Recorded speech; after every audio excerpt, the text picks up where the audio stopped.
Online ক্লাসে স্বাগতম। আহ, যারা অনার্স ফার্স্ট ইয়ারে আছো, তোমাদের প্রথম ক্লাসের পরে আমি দ্বিতীয় ক্লাসে আমন্ত্রণ জানাচ্ছি দ্বিতীয় ক্লাস দেখার জন্য। তোমাদের আমি অ্যাডজাস্টিং জার্নাল নিয়ে ক্লাস করতেছিলেন। তো এখন আহ, কিভাবে অ্যাডজাস্টিং করা যায়, আমি এখানে একটা অঙ্ক এখানে উঠেছি। এটা 2017 সালে অ্যাকাউন্টিং এ 2018 সালে ন্যাশনাল ইউনিভার্সিটিতে আসছে। তো এই অঙ্কটা থেকে আমি কিভাবে অ্যাডজাস্টিং করা যায় আমি সেগুলি ধাপে আলোচনা করব। তো আমি এখানে প্রথম একটা রুলস লিখেছি। একটা রুলসে আমি দুটো এন্ট্রিও করেছি, দুটো জার্নাল এন্ট্রি করেছি। তো এই একটা রুলসে এই অঙ্কটা থেকে কিভাবে দুইটা জার্নাল করা যায় আমি সেটা দেখাবো। তার আগে আমি এই প্রশ্নটা নিয়ে একটু আলোচনা করি।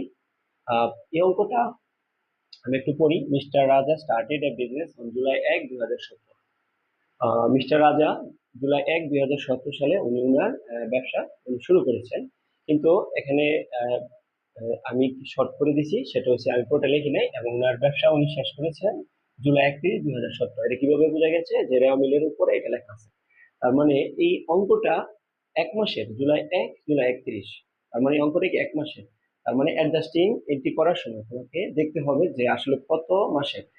কারণ অ্যাডজাস্টিং এন্ট্রি এক মাসের হতে পারে, 2 মাসের হতে পারে, 6 মাসের হতে পারে, 1 বছর হতে পারে।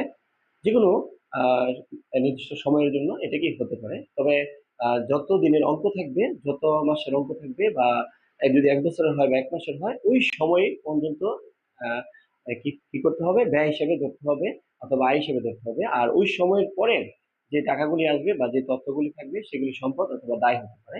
তো এই জিনিসটা মাথায় রাখতে হবে। তো আমরা বুঝলাম তো এই অঙ্কটা কি এক মাসে। ওকে। তো আমি এখন প্রথম যে রুলসটা লিখছি, তো আমি এই রুলসটা নিয়ে একটু আলোচনা করব। কারণ এই রুলস থেকে আমি ওইখান থেকে দুইটা এন্ট্রি এখানে করেছি। প্রথম রুলসটা কি, যদি রেওয়া মিলে প্রিপেড ইন্স্যুরেন্স বা ইন্স্যুরেন্স এক্সপেন্স কমা সাপ্লাইস বা সাপ্লাইস এক্সপেন্স ইত্যাদি ডেবিট দিকে থাকলে অবশ্যই কি হবে। আসলে এই রুলসটা আমি আমার মতো করে লিখেছি। আমি দেখেছি যে এভাবে স্টুডেন্টদেরকে দেখাইলে স্টুডেন্টরা অনেক সুন্দর করে এনটিও জাবেদা বসাতে পারে, পাশাপাশি টাকা বসাতে পারে। এই কারণে এখানে লেখা হয়েছে, এখানে বলা হয়েছে যদি প্রিপেড ইন্স্যুরেন্স, তারপরে এখানে কিন্তু একসাথে দুইটা থাকবে না, প্রিপেড ইন্স্যুরেন্স বা ইন্স্যুরেন্স যেকোনো একটা হবে। যেমন প্রিপেড ইন্স্যুরেন্স এখানে ডেবিট দিকে আছে। আবার কি বলা হচ্ছে সাপ্লাই বা সাপ্লাই সেকশন, যেমন নিচে 6 নম্বর এটার মধ্যে সাপ্লাই ডেবিট বসে আছে। মানে এইগুলি যদি ডেবিট থাকে অবশ্যই কি হবে, ক্রেডিট হবে। মানে সম্পদ যদি ডেবিট থাকে তাহলে কি করতে হবে, সম্পদকে ক্রেডিট করতে হবে, তখন খরচকে ডেবিট করতে হবে। আবার যদি খরচ ডেবিট থাকে তখন কি করতে হবে, খরচকে ক্রেডিট করতে হবে, সম্পদকে ডেবিট করতে হবে। এই জিনিসটা মাথায় রাখতে হবে।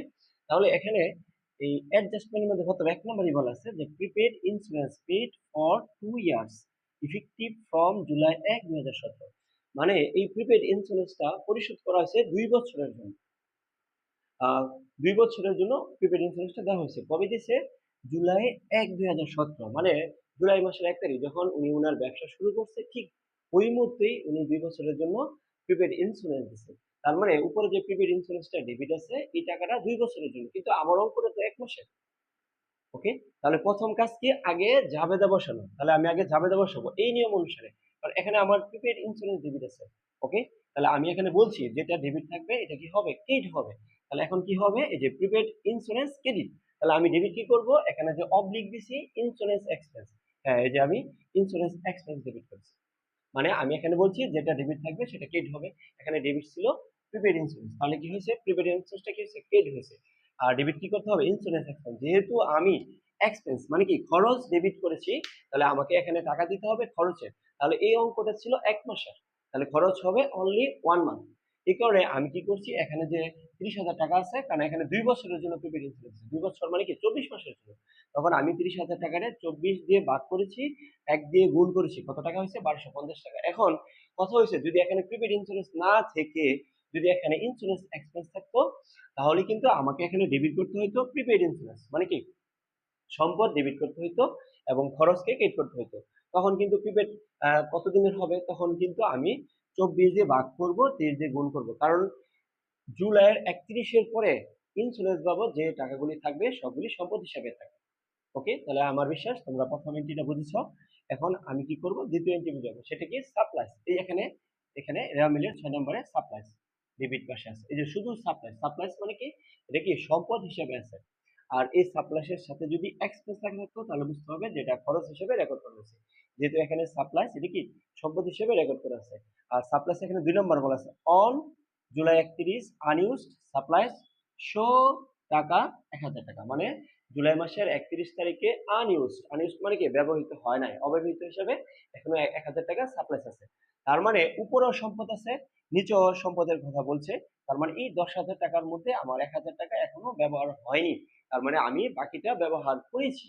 ঠিক আছে, তো এখন যদি আমি আমার 1 নম্বর রুলসে আসি, যে এখানে সাপ্লাইস, হ্যাঁ এই যে সাপ্লাইস কি ডেবিট আছে, তাহলে আমি সাপ্লাইসকে কি করব, ক্রেডিট করব। তাহলে আমি ডেবিট কি করব, এক্সপেন্স, এই যে এখানে ডেবিট সাপ্লাইস এক্সপেন্স আমি ডেবিট করেছি, সাপ্লাইসকে ক্রেডিট করেছি। আমরা প্রথমে আগে এন্ট্রিটা জাবেদাটা বসাবো, তারপরে টাকাটা বসাবো। কারণ জাবেদা বসালে আমি বুঝতে পারবো যে আমার বিশেষ করে সম্পদ এবং ব্যয়ের ক্ষেত্রে প্রথম যেটা ডেবিট হবে সেটা টাকা হবে, এটা মাথায় রাখতে হবে। কি বলছি, সম্পদ এবং ব্যয়ের ক্ষেত্রে, সম্পদ এবং ব্যয়ের ক্ষেত্রে প্রথম যেটা ডেবিট হবে সেটা টাকা হবে। ঠিক আছে, তো এখানে আমার এই খরচ মানে ব্যয়, আমার কি ডেবিট হয়েছে সাপ্লাইস এক্সপেন্স, তাহলে আমি কি করব, খরচের টাকা দেবো। তাহলে আমার সম্পদ ছিল প্রথম অব্যবহৃত, আমি অব্যবহৃত হিসেবে রেকর্ড করছিলাম 10,000, কিন্তু আহ, আমার এখানে এই হিসাবকাল শেষে আমার অব্যবহৃত আছে কত, 1,000 টাকা। তাহলে 10,000 থেকে আমি 1,000 টাকা বিয়োগ করবো, তাহলে আমার খরচ হয়েছে কত, 9,000 টাকা। এটা কিন্তু উল্টো হতে পারতো যদি এখানে সাপ্লাইস এক্সপেন্স থাকতো। হ্যাঁ, অথবা নিচে যদি আনইউজড না বলে সাপ্লাইস এক্সপেন্স এখানে বলে দিত, তাহলে কিন্তু আপনার নিচের টাকাটাই কি সরাসরি এখানে বসিয়ে দিতাম। ওকে, তো আশা করি আমার 1 নম্বর রুলস থেকে এখানে আমি আজকে 2টা এন্ট্রি নিয়ে আলোচনা করেছি। আমার বিশ্বাস তোমরা এই 2টা এন্ট্রি বুঝেছো। পরের ক্লাস দেখার আমন্ত্রণ জানিয়ে আমি শেষ করছি। আল্লাহ হাফেজ।